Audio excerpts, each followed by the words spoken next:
I'm Tom Hayes, and I want to thank you for being a part of this. It's been a long couple of days for everybody, I'm sure, and I hope you picked up a couple of nuggets of wisdom from the team. I'm going to stipulate up front that the early program went out, had me doing this with my co-writer, co-author, and partner in crime, Mike Malone. But Mike, he didn't make it. And in the 15 years since we began this program, so I think it's the first or second time that he's ever missed being here. So, it's a bummer not to have him, but we did notes together, so I have, I guess, him here in spirit, and we'll try to cover a lot of ground. One of the things that was important to us at the beginning of this thing was to make sure that you could reach out to us after the classes and use us as a resource. So I want to make sure that use my all the time good email address. So you might want to write it down, tom@hayesmail, HAYESMAIL.com. And please do follow up. Past students have, and it's been worthwhile. We've been able to put people together with money and advisors, customers, and that sort of thing. So I think it's a very important part of this process as its continuity. Okay, so the only thing. This is coming from a quote that's often attributed to Vince Lombardi, famous football coach in the States, but really came from a man named Red Sanders, who's a college football coach. And it really defines the new Silicon Valley and what's happening in the milieu that we presume you're going to want to operate in. You know, for us, we think that you're all starting your companies instantly, and you probably have one in the works already. So we're counting on you coming to the Valley. And one of the things that, it's not, there are many places to start a business. We think Silicon Valley is the best just because of the infrastructure and not just the VCs and the talent, but also the attorneys and the accountants. Everybody is really geared to helping, VCs, venture people get started with ventures. So please do come. And two things about the Valley I could say are the best about it. Or it's exceptionally unsentimental and brutally pragmatic. And that really defines this kind of milieu. There was a time when we had competition. That was a rather gentlemanly process where companies tried to be better than each other or beat each other out. And it usually came down to a three-pronged construct: the leader, the fast follower, and the contrarian. So Coke, Pepsi, and Cola. Some companies even try to make it a virtue to be second or try harder, and that was a nice, quaint time. Today, second place is last place. Today we really have a marketplace that operates with a winner-take-all philosophy. Peter Thiel, our colleague, was here last month speaking on the same subject. His famous phrase is, competition is for losers, so create a monopoly for yourself. Find a space for yourself that you can dominate. And that's what a lot of the companies that we are witnessing, are really, they're owning their market space with 60, 70% of the market share and 75% and more of the market valuation. And what really is behind this kind of winner-take-all market are three kind of key elements: strong network effects. So I have to use something, you have to use it to communicate or work with me, and it's just we evangelize each other's efforts. Also, high homing costs. I don't always find the best price on an Amazon, but I have all my credit card information, all my stuff is already there. So it's my default. I go to it. And then in most of these markets, there's a real low demand for differentiation. So, Facebook, they're going to just continue to get more and more users because nobody really has convinced me, maybe LinkedIn, to go to use them. So as long as I'm not unhappy, I'm going to stick with it, and that's what people are clearly doing. So customer lock-in and competitor lockout are really two big features of what this new market that we're studying. And this is going to be part of our forthcoming book. And really, what we're seeing is that you're going to have to compete. You're going to either be the monster in your category, or you're going to have to compete with the monster in your category, wittingly or unwittingly. And there are some strategies for doing that. But you should know what's behind it. And one of the key things that's behind it is, it's just not worth going and trying the second or the 10th best of something in a category. It's just not, people don't have the bandwidth. This is kind of the tyranny of choice. The dark side of having so many choices is that people just are overwhelmed and they are not taking the time to, explore. And if you're happy with what you have, why would you change? Another factor is free. This freemium to premium model. I mean, what happens is a free product is no longer just a giveaway. It's a continuum, a service, and it's always going to get better. And again, if the expectation is I've downloaded something that is already great, is getting better, why would I switch?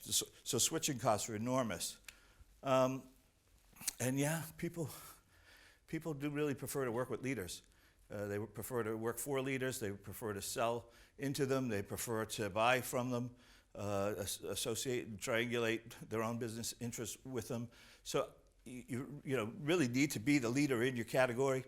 And probably the biggest single change is that today it's possible to own 100% of a market. Where a J.P. Morgan or a Carnegie, they could only dream of that. Today, Facebook has no reason why you can't be 100% of the social media world. Scaling nowadays for them is not even a big technology hurdle or a big cost hurdle. It's now possible to be 100% of the market, which never happened again in history. So is it the internet itself? Is it the intrinsic nature of the internet favor monopolies is the question. And is that where we're headed? We all thought it was going to allow for all manner of variety, all kinds of young companies to come up and offer very specialized and targeted and niche products and services. But is it? Are we not actually winnowing down? And when you look at what they care about in Silicon Valley, it's the only thing that matters is growth and how you're going to get there. And if you went to a VC today and said, we're targeting a giant market, and we even can get, if we got 10% of it, we'd be profitable. They're probably not going to invite you to the group round. You got to say, we have a giant market, and we're going to dominate. We want all of it. We're going to do whatever it takes to get it, and then you'll be asked back. Take another twist is really it's not supply and demand anymore. It's demand and supply, and even big competitors, fighters like Uber and Lyft. Now Uber, I'm going to go on a rant in a minute about them because they just are the story of our lives right now. But I wanted to make some note of how they are doing it. So Uber has a majority of the riders today in this bake-off with Lyft. So the drivers serve, increasingly, if they're given a choice, they're picking up Uber passengers. So that means more driver or car liquidity, which means more business for them.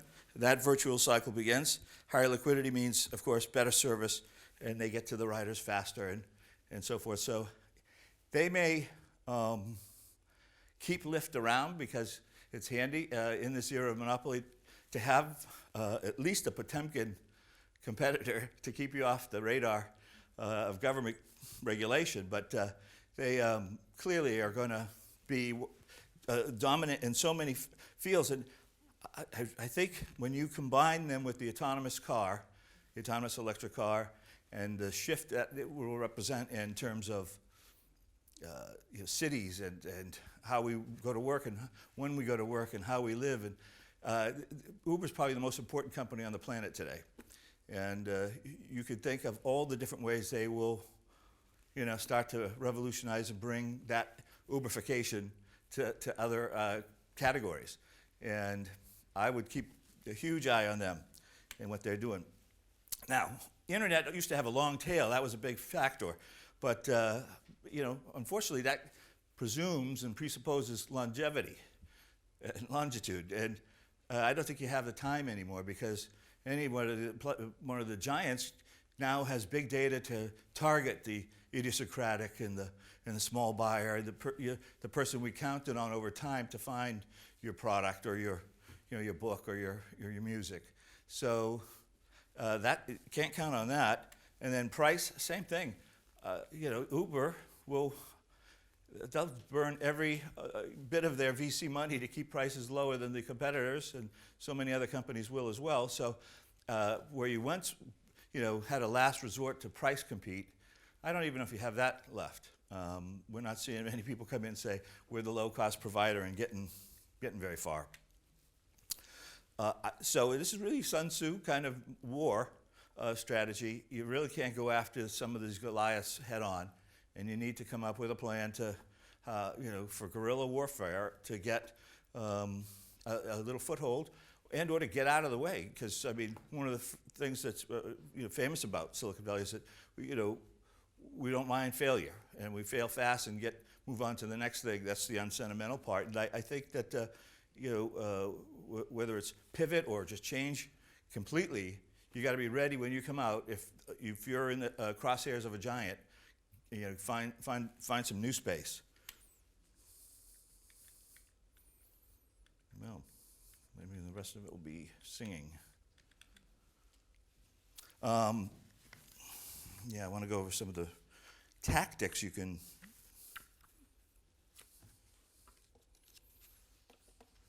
use to. Okay, thanks. So, you're starting up a company. The single most important thing is to say, how am I going to get distribution? How am I going to get people to adopt my product? Why are they going to adopt my product? And how can I become the monster in that category as quickly as possible? That is really your only hope of today, getting getting the big dollars and to get the support you need. Now, Andy Grove, of course, Intel co-founder, was famous for saying that in order to win, you've got to be 10 times better than the competitor. And I think that's truer than ever. Because if you come in and you're just a little bit better, I'm going to talk about relative performance, but if you're just a little bit better or you're just a little more special, that's not going to cut it. So you have to be rather bold and far out in your thinking, and Me Too isn't going to cut it. This is where you leave room for that relative performance. You got to be better than the other guys in your category. And to put it, relative performance, I guess, in a perspective of you and I are walking in the woods, and we start being chased by a bear. I don't have to outrun the bear. I have to outrun you.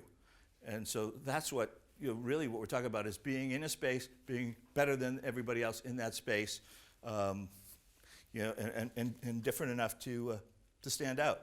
A company like Freedom Pop, they're a Silicon Beach, Santa Monica-based company, offering free calls, free data, lifetime free phone number, up to a point, and then they have a premium opportunity. You can buy more. But they already realized that they're getting about 50% of their customers upselling, buying more time or more data. They can make money at 30%. So they already baked in a business model that said, disruption, change the rules, attack the big players, make them very uncomfortable.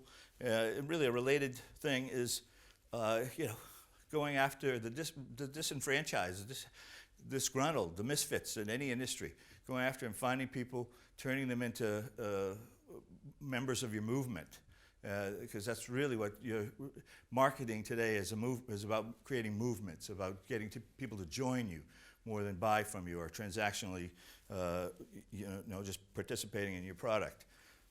Business model is the real battle. Technology is, we've reached that point where technology is pretty free. You can start anything you want and get your bandwidth from Amazon or so what you have to do is come up with a way to upset the apple cart in areas where people have a real pain, but you know it's your proprietary or short-lived as it may be business model differentiator that you need to focus on and do it fast, move fast so that you can gain scale fast. Another thing is to control the debate.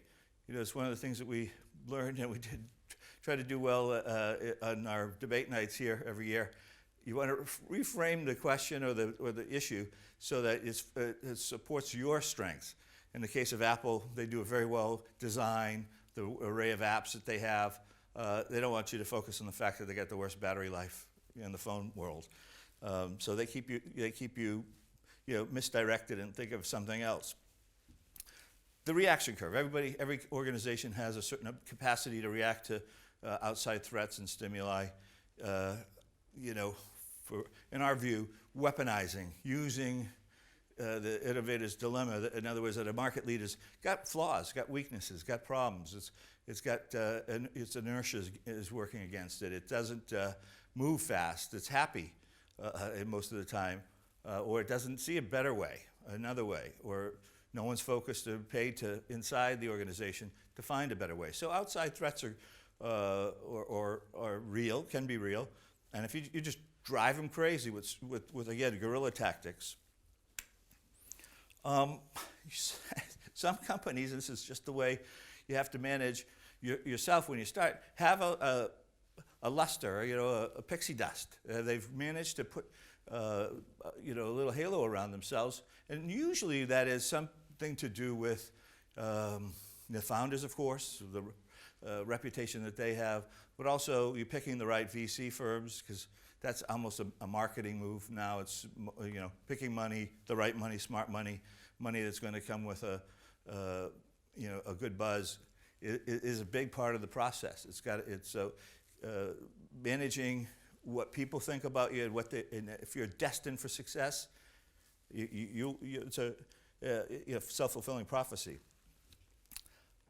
You have to have a big vision, even if you're doing grinded out things that really matter, that are the most important. But if you take a case of Amazon, they're under enormous pressure to deal with brick and mortar stores and getting stuff instantly. That's their big bugaboo, is that you have to mail it to people. So Jeff Bezos knows he's going to solve it with some combination of bicycle messengers or trolleys in the subway system.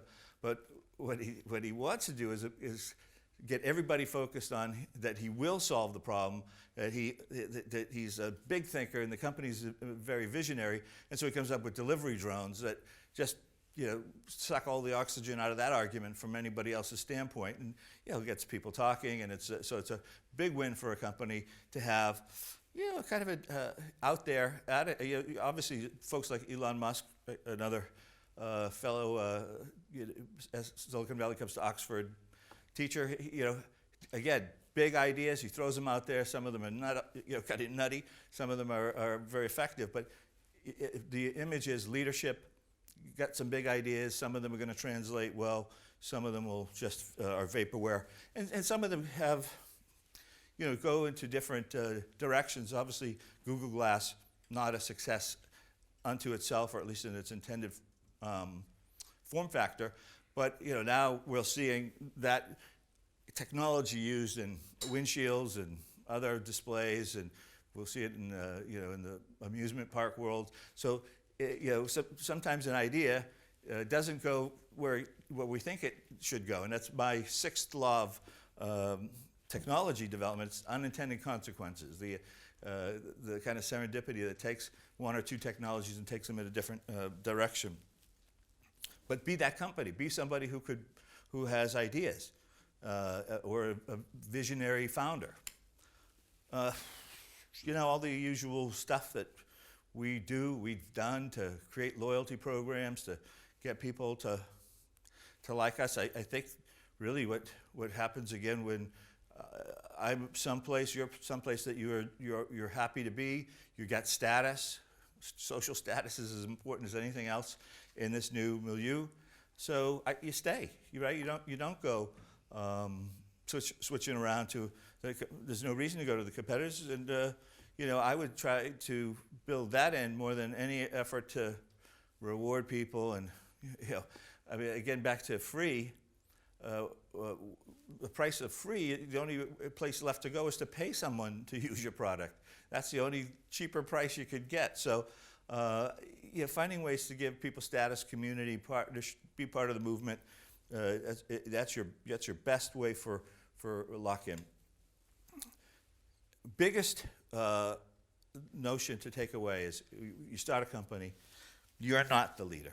You've somehow found, like Bourbon did, up against a Foursquare and a couple other just check-in companies, and they said we can't be the leader. We got to get out of here.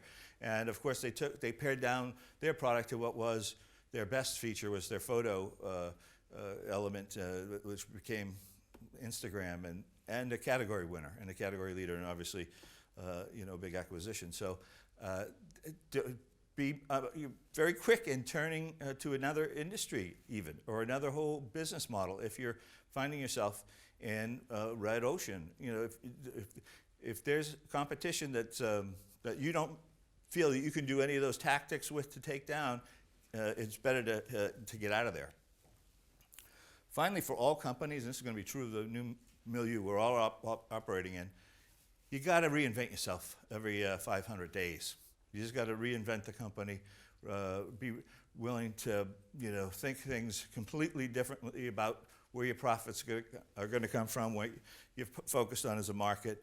The notion that we've held on to for a while of built to last, really you have to be built to change now and be willing to pivot, to change industries altogether, to entertain new ideas, to really experiment. That's what Google, less so Apple, but in their own way. Microsoft, the companies are experimenting with new ways to go because they just don't know what the future will hold for them. And so if you're starting up, put that in the DNA of the company that we're very nimble and we're going to change when we have to, and we're not going to get hidebound or complacent. We're ready to shift if we have to at a moment's notice. But that's really the crux of what we're trying to write about. We don't have all the answers yet, but we know that the book needs to kind of help people figure out, navigate this new world that we're entering. And I was hoping as much as anything to have a Socratic process where we could think through and you could contribute, and your stories after this could help us and maybe become part of the book, because we got a lot of, I think we want to use a lot of good, fresh stories, fresh new players and fresh new leaders in our telling of this. With that, I'm going to answer questions if you have any, or if I can amplify a point or do anything further to explain what the valley's feeling like these days, because it's as I said, it's a place where I mean, there are many places to start a company, many places to go get funded, but to me is the best place in the world to do it. You'll be supported, understood. There's an ecosystem around it that doesn't exist to that scale anywhere else.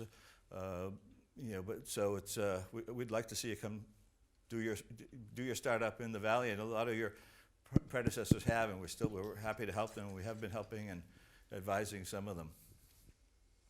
So anything I can punch up a little. Yeah, thanks. Just referring to this sentence, actually reinvent your company in changing roles every 18 months, and but actually if the company is struggling, yeah, you can change it because you have kind of incentive to do that. But if your company is growing and also successful, it's hard to change because you have a organization already set up and people already trained. So how can you actually change company so frequent? Well, and that's a relative thing. It doesn't mean you have to move or fire the staff or what have you.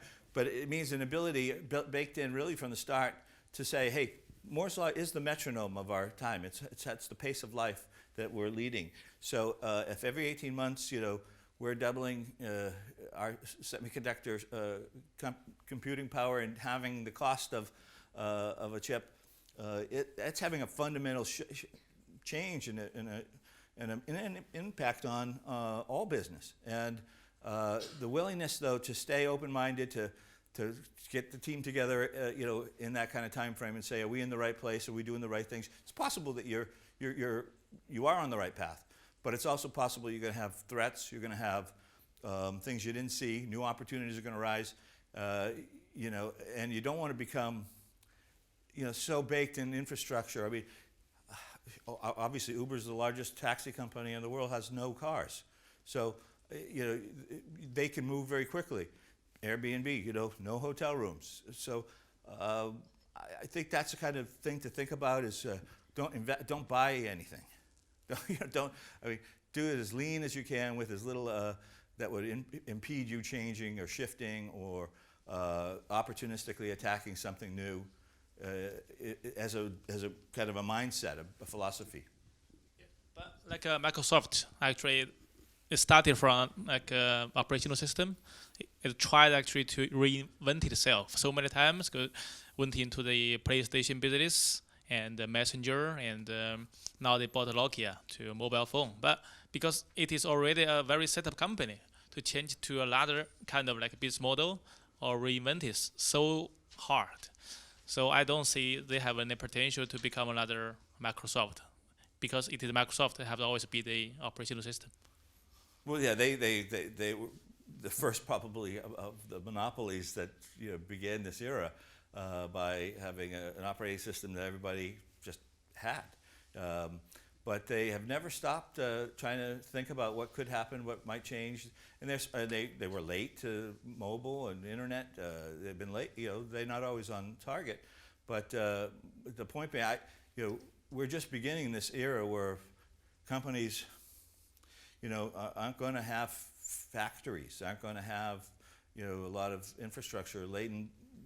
They're going to want to start just attacking opportunities, be a big brand, be a strong, durable brand, and a core of true believers inside the company, but be willing, this is really a headspace thing, and be willing to go change and shift on the fly and have the courage to do it.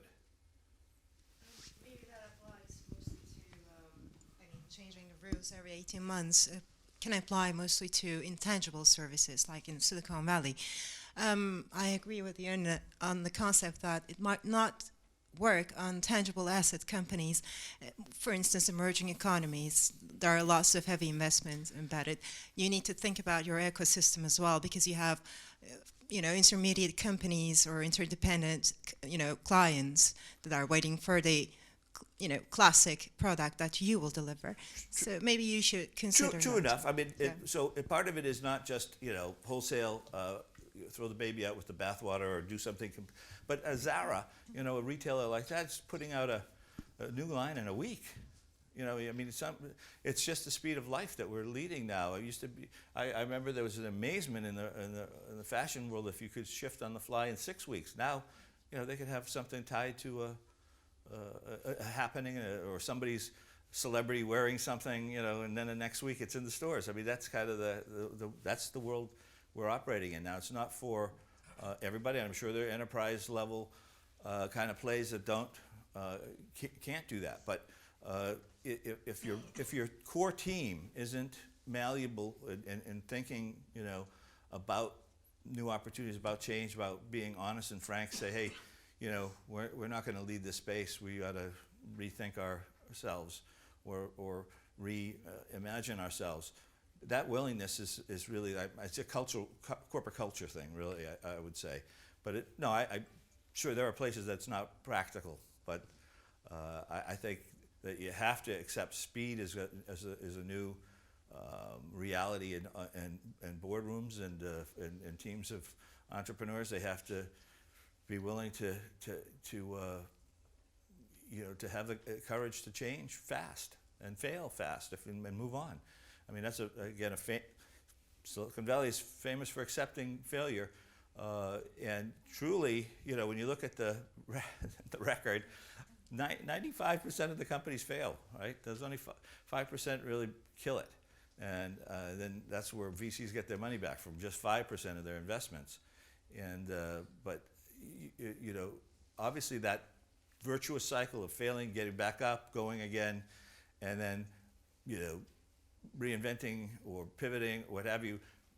But you can't just limit that to failing. If you need to think even winning is what got you there is not going to get you to the next level usually. What got you to your success is going to probably be part of the legacy, inertia that will hold you back, could hurt you, could kill you.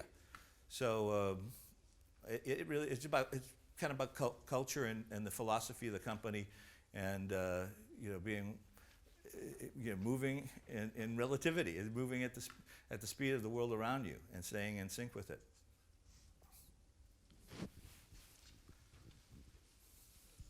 Thank you. I just wanted to return to the starting point where you're saying about these companies like Google and everything going for 100% of the market. Obviously, in Europe, the regulators are making attempts to curtail that thing, which seems to be laughed at in America, where your president claims you invented the internet. But I mean, is there not a role for changing the rules that way? No, I one of the key tenets is that it's possible now to serve your total available market. I mean, it's possible to do. So that the question is that the way nature abhors a vacuum? Is that just what it is? If it's 100% is out there, to go get it. Now, yes, that monopolies aren't evil inherently unless they mess around with that power, right? Unless they abuse it and they play with pricing or eliminate competition, other parts of competition unfairly. But the opportunity for the little guy is that monopolies also are usually not very innovative, right? They forgot how to innovate, and so that's really an opportunity to say, okay, you've scaled, you're the undisputed leader. We're going to come at you from something you didn't think of and see, or we're never going to be fast enough to react to, and and take them down, or eat into their opportunity cost, or what they wanted to move into, or really make them go into a nuclear arms race, spend money they shouldn't have, and hurt themselves that way. So being a monopoly is no fun and games either. I mean, it's got some responsibility to it, and it's got some real hindrances. And yes, and government regulation and trust busting, that's part of the picture. People will be under a lot of scrutiny, but it is possible for Facebook to have 100% of the people on the planet without great cost, without great effort, without taxing their infrastructure. They don't even own the infrastructure, right? So it's a paradigm shift if you think about it. And then what do you do with it when it was never practicable or possible before, and it looms out there as one of these kind of information intensive businesses. Somebody could be a Goliath, own it all, and crush everybody else out. But again, this is a work in progress. We're still trying to sort out what it all means. But if you're going to come to the Valley, as I said, and you're going to say we got $1 billion market, and we think we can get 10% of it, I don't think that's it's going to be a winner. You got to decide that you got to play big at the big league level at all times, even when you're just a little audacious, scrappy startup. You got to think big and woo these people, woo the money with your grander visions.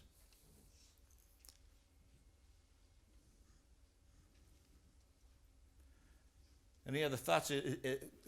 Does everybody have a business in mind, or on the drawing board, or or is that, I presume that everybody is just a day or two away from launching? Not quite yet. Well, what worries you? Why, what do you see ahead for yourself in getting your company up and running, and what is it that you need? Well, I'm not certain that I'm looking to launch a company at the moment. I'm just interested to hear from,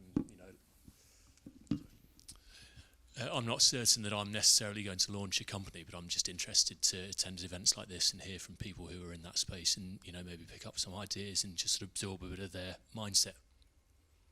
But you obviously you fancy something that would change the world or upset the well, that's possible. status quo. But that's possible, but I'm not being too prescriptive about ideas as to what that might be just yet.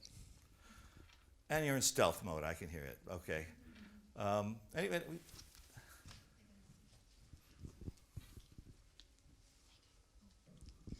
Thank you so much for sharing all of the work that you've done. I was just curious about how in this, fast growth, fast changing environment, where does repetition come in and how is that changing?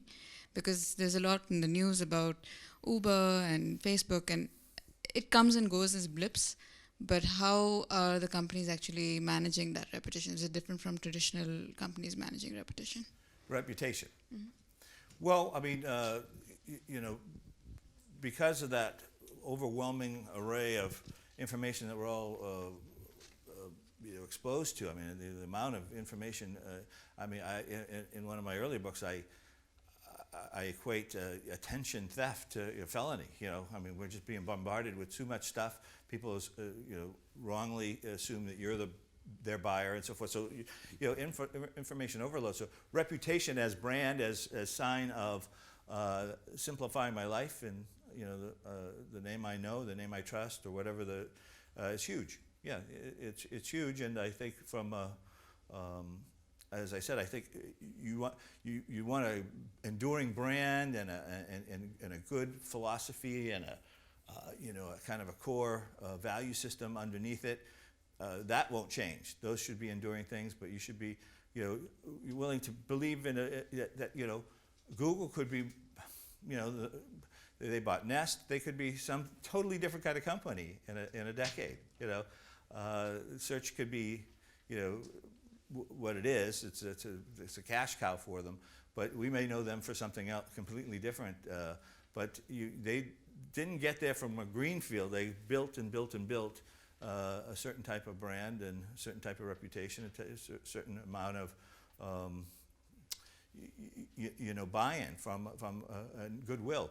I think that's the thing about leaders. As I said, leaders get the benefit of the doubt. First, when you're the leader in the space, the best people want to work for you. You get the good talent. You get the first look at cool new opportunities. So even if you're in a small space, but you're the leader, people would go to you. So establishing yourself as the leader, even in a slower, quieter, more niche space, and then taking in all the good stuff. I think but you get a Tom's and a Warby Parker and people who are doing good things as part of their business. They can pivot into different areas. Tom's and going into different products. We got a fellow we're working with, Will Smith's doing this boxed water, just water. He's got a brand that he's taking over from the acting world so reputation is huge, and it must be stewarded and protected and managed well, because it could go in an instant as well.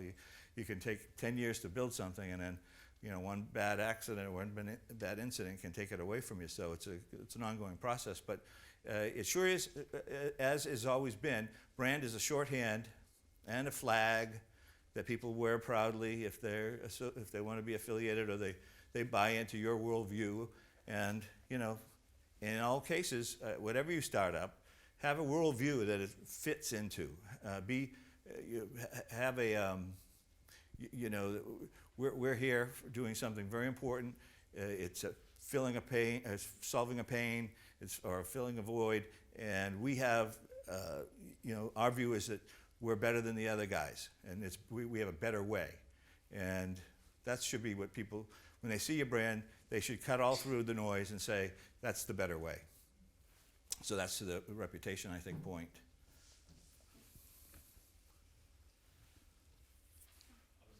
Okay. You said 95% are approximately fail. What happens to all that money from the venture capitalists? Well, venture capitalists make money on fees, but that is the reality. It's a blockbuster game. It's some bets pay off big. Well, they expect, and there's a loss leader kind of thing. They expect that most won't. But there's so many exits now. I think we get IPOs back on track, but people just get acquired. And I say fail. They fail to be on the map. 18 or 2 years later, they've been gobbled up, or they did go out of business or what have you. But people put money on a Twitter and a Uber, and then they make all the other pain go away. They bring in the wins. So that's baked in there. But they're looking for those unicorns. They're looking for a fast growth, potentially $1 billion company every day, and nobody's smart enough to know 100% of what that looks like or how it's going to work. And people have been astonished at some things that have worked, and astonished that some things didn't work, all the time. But I think that's what I say. I sound like a booster for Silicon Valley, and I am, because I think that there's the people with that right mindset, whether they're angels, super angels, VCs, people who are willing to take risks and know that, hey, 1 out of 10 ain't bad, and it will make up for all of my investors will be quite happy if I found Instagram or what have you. So, but that is the reality. It's somewhere in the order of 95% fail.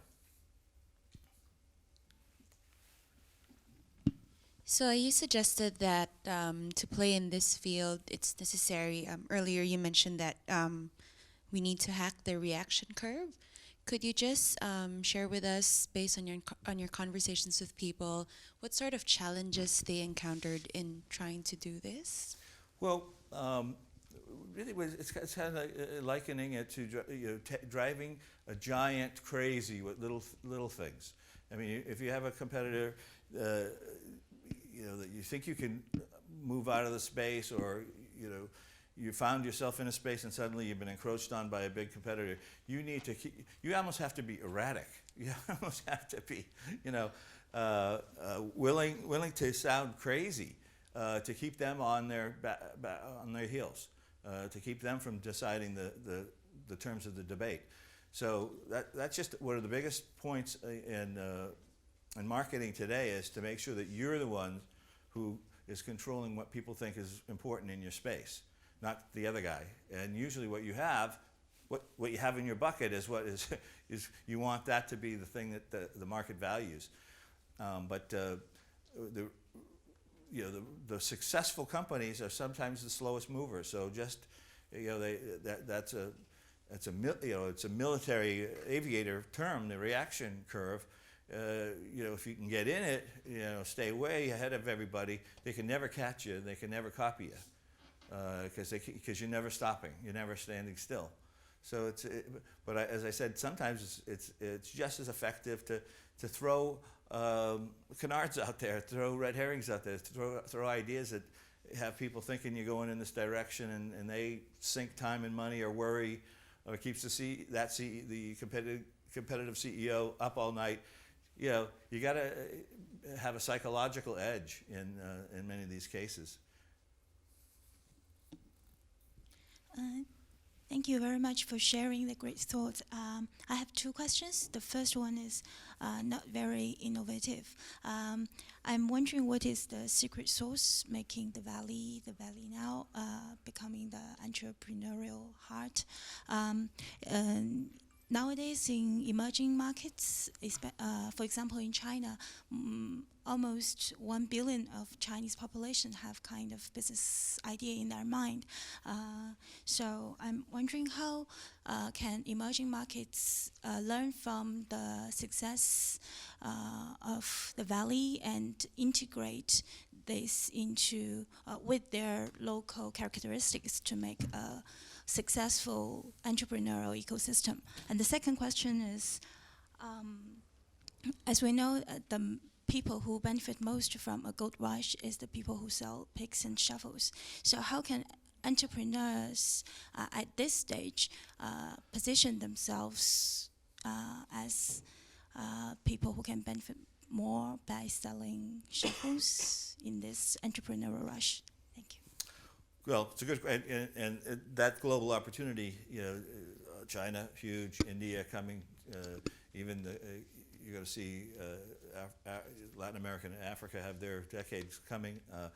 Earlier in my career, I was the CEO and chairman of a thing called Joint Venture Silicon Valley, which really was a public-private effort to restore, at the time, a very tough economy in the Valley. And what it was is we helped transition from chip making. It was literally a Silicon Valley, but so transition from chip making to the internet era, and it was painful, because the skills mismatches and there's. But so what is the secret sauce of Silicon Valley? I had to go all over the world to try to explain that to people as guests of heads of state and in universities. And part of it, as I said, is that the culture of willingness to let people fail and not be ruined by it. I mean, totally anecdotal, but I mean, in the UK, if somebody tries something and they fail, they could be ostracized or, made to be years in the hole, with family and friends. Not so in the Valley. It's a source of pride, right? We screwed that up. We got to back up. We started another one. Of course, by chance, really, a lot of the elements got there from the defense industry, from its location, from having Stanford and Berkeley, having smart people coming out of these places wanting to work. So by chance, it just had all the right ingredients that you need. So you have this Brownian movement of people talking and lunching and having coffee and sharing ideas. And it's very generous in that way.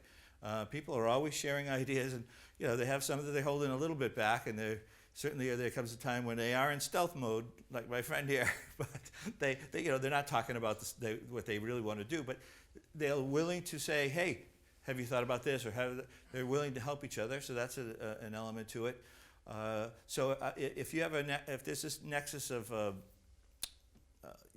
university, smart people, you obviously have to have capital formation, so you have to have money, so VCs.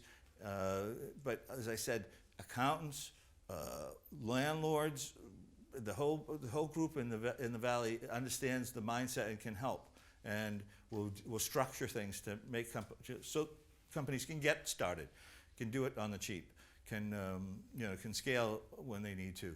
So there's some elasticity in all these relationships. So I guess that's just, again, the spirit of the place is the secret sauce. Not to mention, yes, most venture capital money, by a long shot in the States, is coming out of more than Texas, more than New York. It's coming out of the Valley. What do you do about so?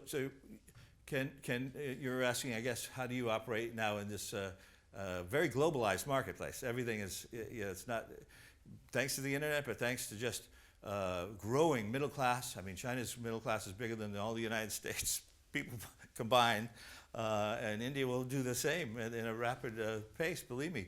So there's huge markets, big opportunities. An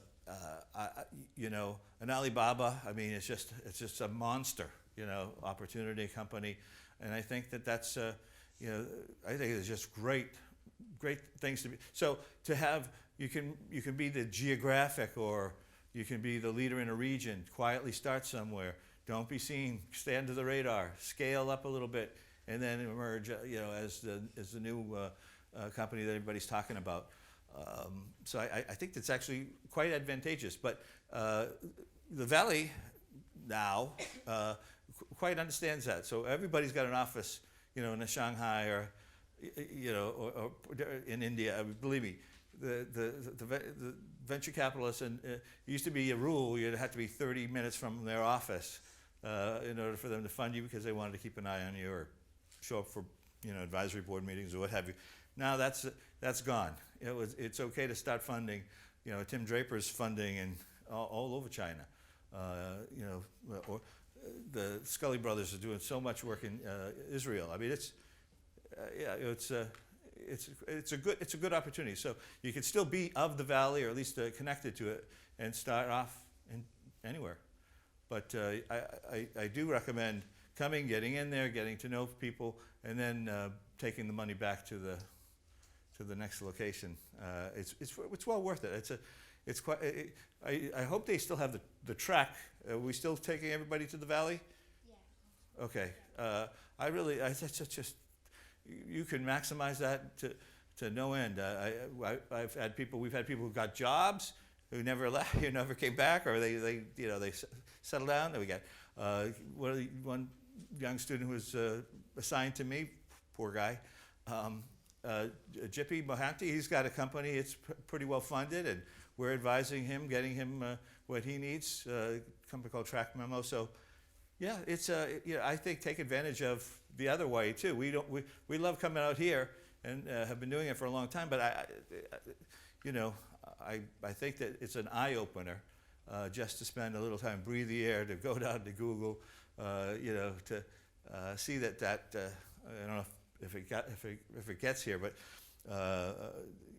the show on HBO called Silicon Valley, which makes fun of us. Hey, we don't mind it. It's true, but half the stuff is true. So it's a unique experience to kind of breathe in that rarefied air, and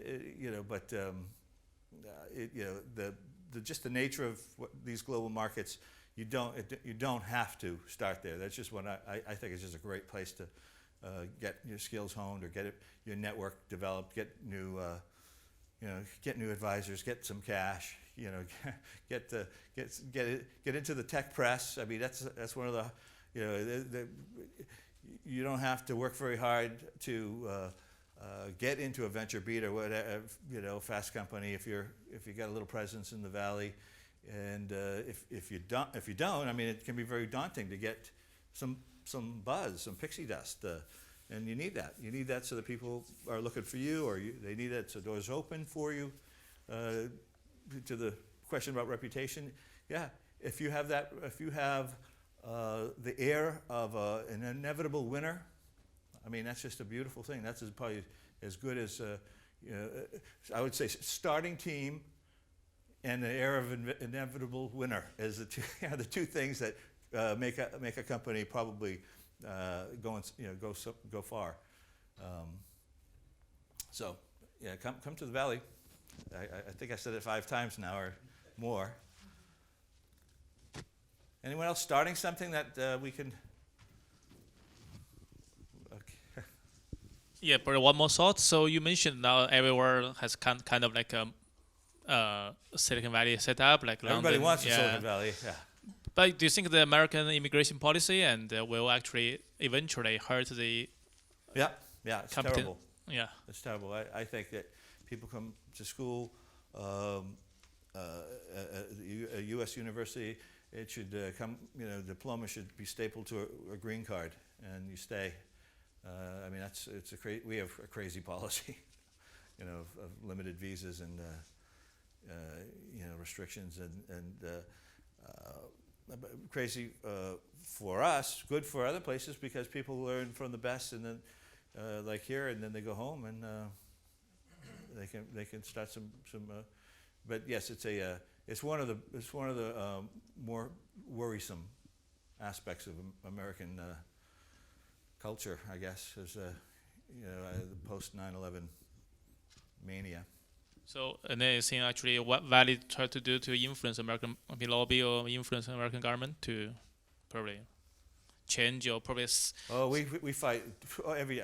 My congressperson is different. I worked very hard to get her elected.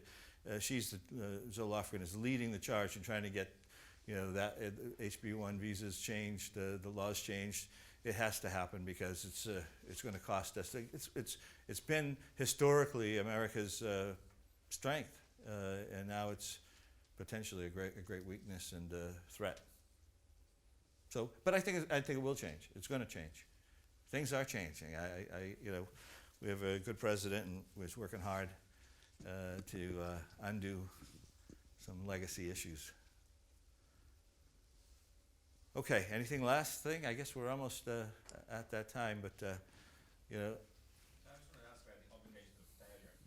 So if you do squander $10 million, do I just bounce out of the country scot-free? I mean, so much failure, and it's good that promotes creativity, but...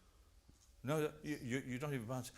You'll get. They'll be knocking on your door to give you 10 more. Is that right? Yeah. Yeah, no. If you, in fact, fail, it's okay, but they figure you learned something. You probably learned enough now. You won't do that again. Yeah. And so actually, it's easier than ever to get. I mean, if you fail, people will knock on your door, say, what's your next idea? We're ready to fund you. It's very nearly that. So I would say, what we like about it is that most people come out tougher, smarter, more determined from failure than they do from success. You learn almost nothing from success, but you got lucky. Failure teaches you a lot, and that makes you a much better entrepreneur long term than than just hitting the lottery. Okay. Thank you very much. All right. Thanks everybody. Come to the Valley.